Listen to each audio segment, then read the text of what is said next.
Alors, donc ici, je vais vous expliquer donc dans Sheets comment ça se passe. Donc, on commence par calculer le taux mensuel. Ça, je vous ai expliqué comment on le faisait.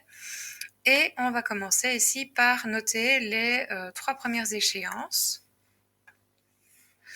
Et dans la case mensualité, si vous regardez ce qui est noté dans votre cours, vous allez devoir noter égal, moins VPM. Et puis à l'intérieur, vous allez devoir mettre le pourcentage. Donc attention, ici, le pourcentage, c'est 0, donc on bouge les deux zéros ici, 139, 754. 139, 754. Et puis qu'est-ce qu'il faut noter? Il faut noter pourcent. Donc ça, c'est très important, il ne faut pas l'oublier. Ensuite, il faut noter le nombre de mensualités, donc 24. Et puis le montant emprunté, 4 000 €. Et puis on appuie sur Enter. Alors, dans la deuxième ligne et la troisième ligne, donc là, c'est parce que j'avais déjà fait avant, à mon avis, ça l'a noté de suite. Donc, vous allez noter égal $B, $7. Donc, qu'est-ce que ça fait? Ça, simplement, ça reprend la valeur de la case B7.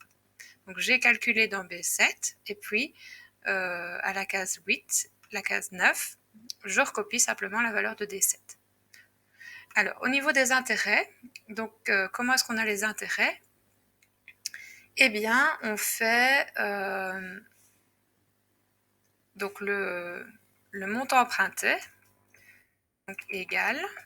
Le montant emprunté, il est dans la case C1, donc soit on note C1, soit on note C1, donc il est dans la case C1, soit on note 4000, et puis on multiplie par le taux d'intérêt. Alors le taux d'intérêt ici, c'est 0,00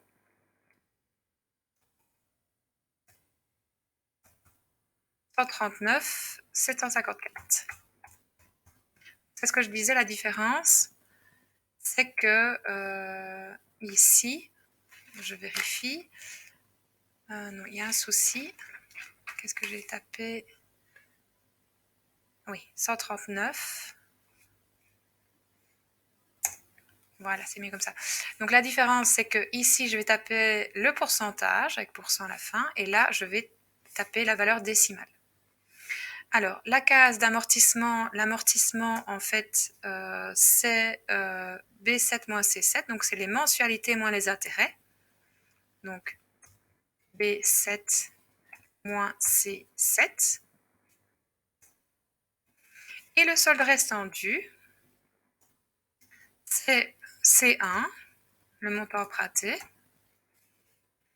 moins, donc j'ai mis montant, donc pareil ici, soit on recopie 4000, soit on met la vraie valeur, moins l'amortissement, donc la case D7. Alors, on recommence, le taux d'intérêt ici, c'est, alors là, on va reprendre le solde restant dû, 7, fois le pourcentage, 0,00139 754. L'amortissement, c'est les mensualités moins l'intérêt, donc c'est-à-dire B8 moins C8. Et le solde restant dû, c'est le solde restant dû précédent, donc E7, donc là, ici c'est E7, moins l'amortissement, c'est-à-dire D8. Et on refait encore une fois. E8 fois 0,00 139 754. Donc je vais terminer dans la vidéo suivante.